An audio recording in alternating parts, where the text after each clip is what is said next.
All right, here we go. Big Daddy Shin right here. So for people on YouTube, yes, Big Daddy Shin. People on Facebook, yes, Steve Shin. So today's Worldwide Wednesday, and what I wanted to talk about was people are asking me all the time about what I think about how to teach in the pandemic and my thoughts about going to school, not going to school, all those different things. So hold on, I want to make sure that my live is going. Okay, so this one is going, yes. And the other one, yes. So if you want to ask a question, make sure you do it on my YouTube. Thank you very much. So, okay.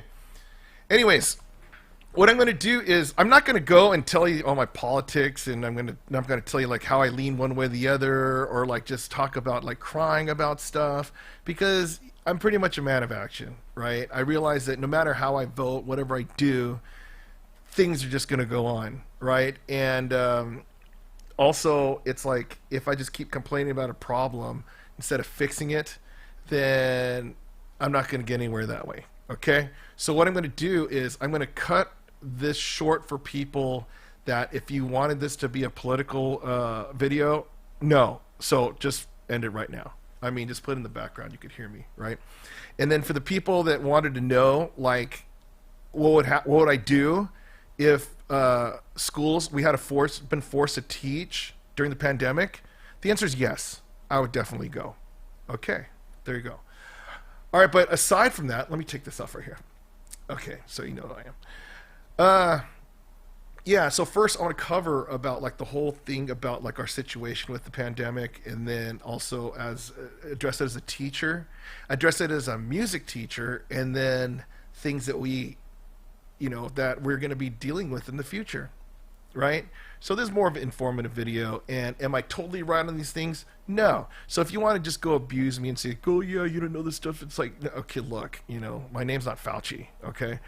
I'm not pro, but this are my feelings about it. Okay, so that's my disclaimer. Disclaimer over? All right, check. All right, so anyways, once upon a time, we're hanging out. I am a teacher, so I'm a YouTuber, and then also I've been teaching for 18 years. Okay, I taught music in LA for many years, and I taught in Orange County for not so many years, and now I'm in the high desert, probably for the rest of my life. Okay, and then so I dealt with all different backgrounds, and I had different school systems, different teachers unions, all the different stuff. So I have a pretty much open mind on how things work. I see what works, I see what doesn't work, but I'm not here to go try to change the world. Like I said, I do my job. What they want me to do, I do it, try to go above and beyond, and then that's the best I could do. Okay? But first thing I want to do is I want to reach out to all the people who suffered from the pandemic.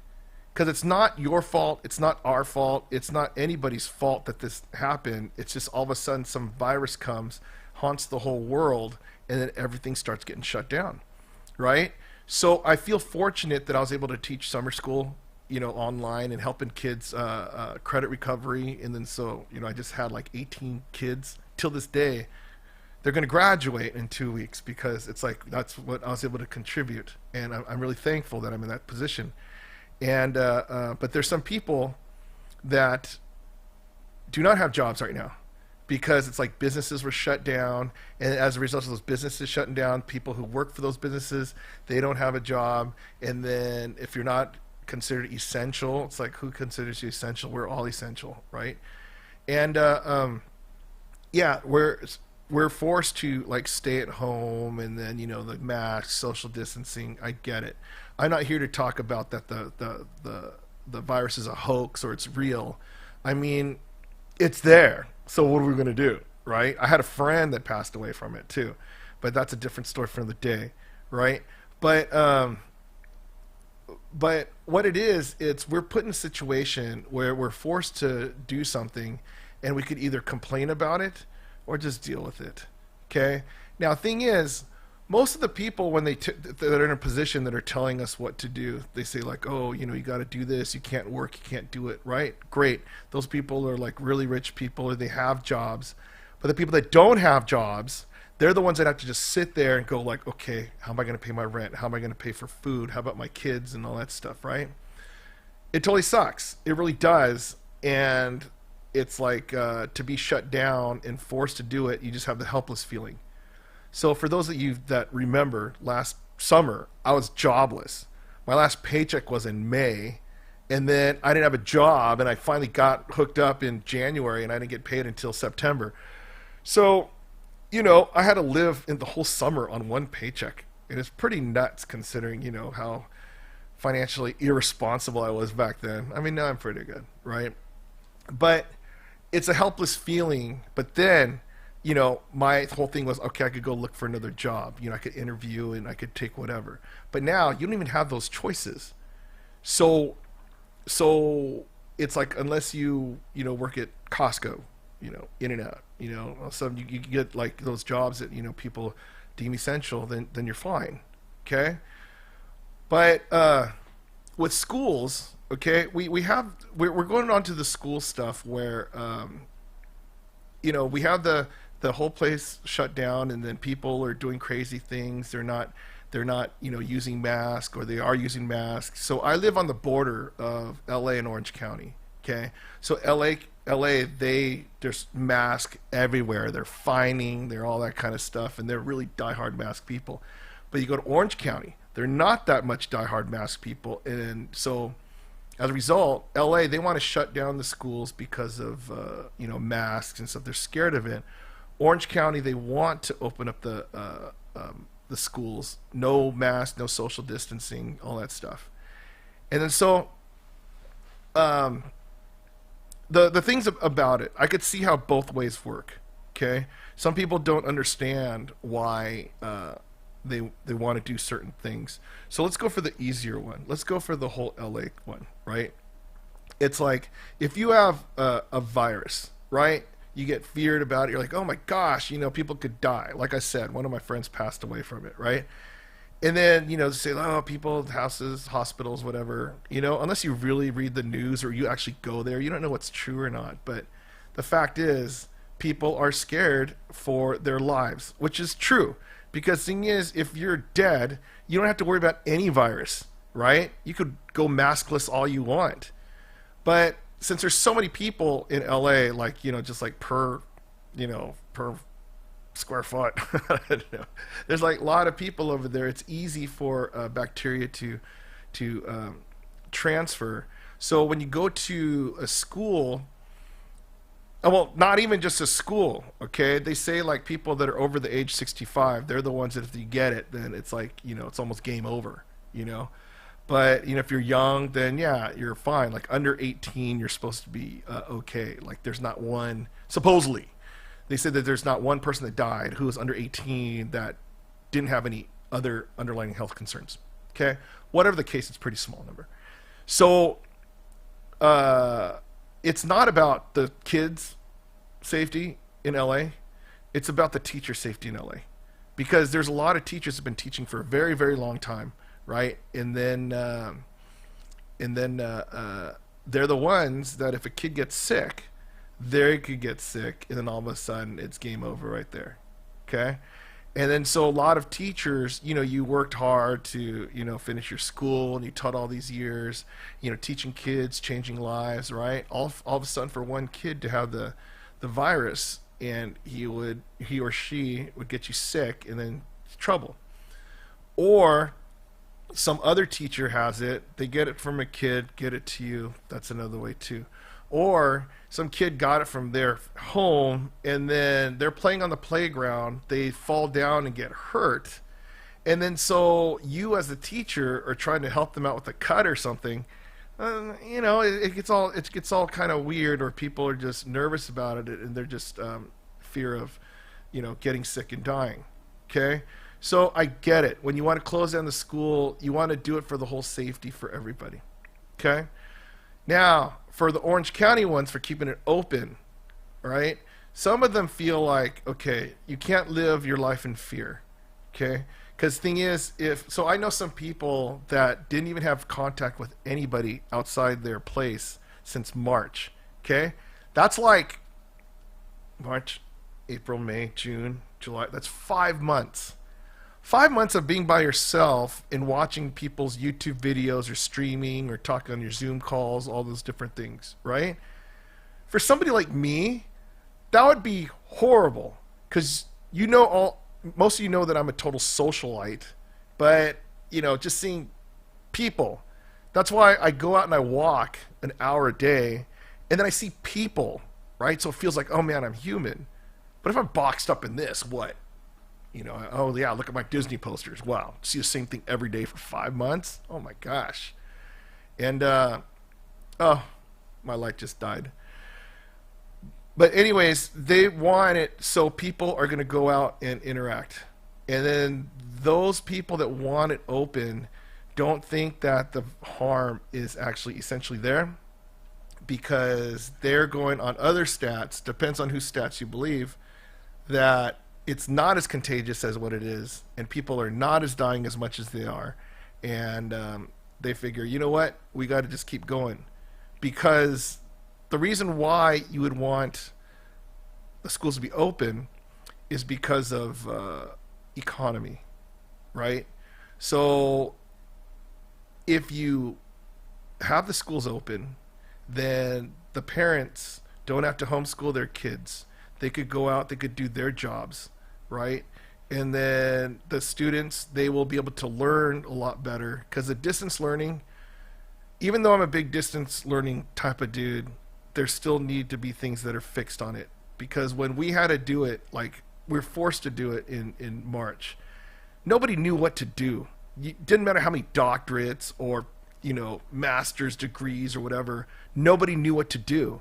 And nobody had the uniform thing. So like I could be teaching music a different way. Some dude from Maine and Florida, they're all teaching differently. And the dude from Iowa, I don't know, right? But all the standards and stuff, yeah, that was thrown out the window, right? And so since this whole shutdown thing just happened again, like, recently, my school starts in 2 weeks, okay, my new school year. And then so, we can start social distancing and, we have to figure things out like very, very quickly. And it looks like the whole state of California, they're gonna not have school till January. I mean, some people say, oh yeah, it's gonna happen until September. And then September comes, oh yeah, October. Oh yeah, November, December, So those aren't gonna really work. I think it's gonna go till actually January. That's my own opinion.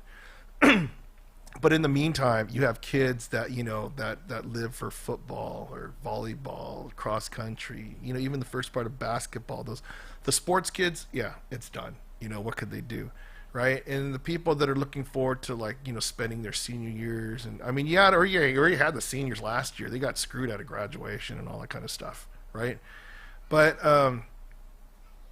the longer we go on lockdown and living in fear, the more we're going to have an educational gap. So technically, the people that didn't graduate, they didn't have their last semester since March till June, or last quarter, and then they don't have it from August to December, right? So technically, they're like almost a year behind, and then that's not good for anybody. Now, granted, if we all come together and figure out some type of, awesome online learning type thing, great, let's do it. But there's a problem. Okay, which brings me to my situation on this. This is why I want to go to school. Okay, I remember last year when I didn't have a job, it sucked. It really did. Okay, but thing is, like I said, I couldn't do really much about it except look for a job. Worst comes worst, backup plan, I'll do Jungle Cruise at Disneyland, right? But this year, there is no Disneyland. There is no other side jobs. I mean, I guess there are some, but the main thing is about teaching. My bread and butter is a teacher, okay? Now, if we don't go to school, if we don't teach, that means it's like the funding that the schools get for the government to pay for teachers is going to go away eventually, right? And then so teachers are going to lose their jobs. I know some of you guys are like, oh yeah, well teachers don't do anything. No, teachers do a lot of things, right? And I'm talking all teachers. Some people say like, oh, there's that one teacher, there's that one teacher. No, no, no. I mean, you gotta understand on what teachers have to go through, and do they earn their salary? They totally do, right? Just like firemen, policemen, public service people. Okay, but if we do not have the attendance, then the school districts won't get paid, and people lose their jobs. And then so you talk about overcrowding. So every year, students still need to go to school. They have to learn, right? If you didn't have school, what? We're going to go back to the whole caveman days? Someone just gets born and then just like learns how to become a fisherman? Well, okay, bad example, right? But what happens is you always need teachers. And so the funding needs to be there, because where's it going to be? I mean, yeah, your option is the teachers lose their jobs and they go on unemployment, and then there's goes another $1 trillion or so. So it's not a good thing. I don't want to be like that. Now, going back to school, knowing that there is that chance that if there is a lack of attendance and funding, okay? I'm a new teacher at this new district. Even though this is my 18th year, I'm a new teacher at this other district, and if I don't get tenured, I'm screwed. I'm jobless, right? So if, not just my school district, if any school district loses money and they have to cut teachers, who do they cut? They cut the newer teachers. It's like, all right, it doesn't matter how essential you are. I mean, okay, if you're a math science teacher, okay, you're doing pretty well. But I'm a music teacher. And then so I get the double whammy on this one, because I knew it was going to take one article for music teachers' jobs to be in jeopardy, whether it's true or not. And the article that I'm talking about is when some church choir, decided to have choir practice, and then 21 people like got sick, and some of them died and stuff. And I go, oh God. So what happened was, that's when the whole scare of the virus can spread through air. Okay? Now, while I'm waiting around, and I'm waiting for, my district as well as every other district, they're trying to figure out how to social distance properly in a classroom. They're thinking about, okay, English class, they could do this, Spanish, science, whatever, because those kids don't sing, right? But I cannot social distance my class like a Spanish class, right? I mean, my kids had to sing. You know why? It's called singing class. So that's why I'm like, oh my gosh, if we do the social distancing thing, and then we go back to school, and then we lose attendance, then they're going to be like, wait a minute, if you can't do social distancing, why do we have you, right? And then I'm like, oh my gosh, they're going to replace me with an art class. They're going to replace me with whatever, right? And it turns out that this is actually a huge thing going right now, because, like in California, the governor banned singing at churches. So if they could ban singing at churches, they could ban singing in schools. Hold on, somebody said that. Yeah. So, Blue Devil, no, we're not going to school. Oh my gosh. Yes, I do remember you. What's up? So yeah, now we're facing with that, where people, so it's just a matter of time where they're going to try and shut down choir classes, right? Now, I always tell my students this: with everything that you do, there's two things you could do, right? You could either do nothing or do something about it. Yeah, you either do something or not, right? So I could sit there and wait for the inevitable, where they're going to say, like, you know what? Yeah, first of all, we're going to cut teachers. Oh, we got to cut the new teachers. Oh, we got to cut the singing teachers. Oh, right? And then good luck on me finding a job. I mean, well, okay, I could always be an assistant principal. I have my credential 2012. Anyone hiring yet, let me know. So that's one of my options too. So I decided to do something with my buddy, Brian Dane. Yeah. So we went to school together at Chapman, and he's getting his doctorate at Claremont for choral conducting. He's working on a dissertation, and then so I talked to him about stuff, and he always likes my idea, and he always listens to me. And then this one he really liked. I told him my whole situation right there, and I go, you know what we have to do? I think you need to change your dissertation. What? Yeah. What if you did social distancing in a choral classroom? What? And I told him why it's going to be bad. So the thing is, it turns out it's not just us. It's the drama class. It's the dance class. It's all the activities where people are going to be worried about that stuff, but there needs to be a proper thing. So we stayed up for 2 weeks, all night. And then so I came up with a master plan. And it's very, very amazing. So when my boss puts that thing in my situation, yeah, you got to teach it like this. It's like, sorry, boss, but it doesn't work like that. Well, then I guess you don't need a job. Hold on a second. I have a proposal. So once I do this presentation, it totally makes sense, and then it could possibly save all the jobs in the country for choral directing.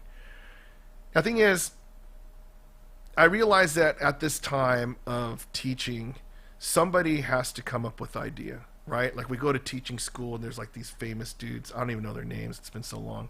But you study about these people and they tell you like the different philosophies and all the stuff that they do. So all that's out the window because all of a sudden we're Stone Age. We're Stone Age again for teaching, and somebody has to come up with the idea on how to get this social distancing thing working, right? So I could either sit here and wait for someone to do it, or I could be the guy that comes up with something. So whether or not I actually do, at least I'm trying, and I'm putting in the time, effort, talking to a lot of my friends, and we're trying to figure out the best way how to do the social distancing and come up with a solution rather than just cry about the problem. Okay? But like I said, my job would be on the line, so I would actually personally go and teach. I'd go maskless too. So, and here's the reason why for that one. If I don't get sick, okay, I'm a lucky gambler, right? If I do get sick, then I get sick and it's my destiny. I know people are like, oh, you have a death wish. No, I don't. But I don't want to live in fear. Just like I'll never go to a fortune teller. Sorry, fortune teller friends. But I don't want to think like, oh, well, someone told me this is going to happen, this is going to happen, this is going to happen, right? Because it's not like I go there and I spit on everything and people are being all crazy, whatever. I think if people like are proper about their stuff, using the mask, washing their hands, and not just being safe, then I wouldn't mind taking those chances to teach in person, so my students get the real life version of me teaching them in class. And then if you ever taken my class, you would understand why it's a big difference on being there in person with me, or just seeing just a video of me. I mean, some of you guys just watch a video of me anyway, but that's what has to happen. So like I said, I'll sum it up here. Okay? There's no right or wrong. It's just I see it on both sides. If they stay closed, great. I'll stay closed. Okay? I mean, I know I'll be thinking about all the problems that are going to happen if they all close down. I get it. Okay? And then we have to deal with it as they come. But then I also see the benefits of if it opens up. Okay? If it opens up, great. I see the problems and the benefits as well as over there, and that's how it goes, right? But nobody is actually 100% right, and no one's 100% wrong. But the thing that's disappointing for me is watching all my friends and strangers just argue with each other about everything, realizing there's really nothing we could do. Someone's making the decision, and unless we become governor or world leader, there's There's not much we're gonna do because even mayors, they're getting messed up on things too, right? So that's that. So some people, I mean, did it really answer questions? It answered some, but like I said, this wasn't like a thing where I'm telling you what's right, what's wrong. Somebody asked me what my opinion was on this stuff, and then so that's why I'm giving you my opinion. So you could rip me in the comments if you want. You could glorify me in the comments. It really doesn't matter. Hold on. And yes, I remember Ivan. Let me see. Yeah. So that's that. In the meantime, I'll continue to wake up in the morning, make my phone calls to my kids that need to finish graduating, work on the meetings that are going to be coming up this next week, work on my lessons for social distancing, doing all my stuff, and then go exercise every day for like an hour, try to eat properly, lose weight, and there's a lot of different things that could possibly happen, right? So we'll see. But in the meantime, yes, if you want to know what I'm doing, you'd see me here, Worldwide Wednesdays, or Karaoke Nights on Friday. And then I'm known to play games here and there. All right? Anyway, Steve Shin, Big Daddy Shin, telling you on a Worldwide Wednesday what I think about teaching during pandemic. Good luck, everyone. Oh.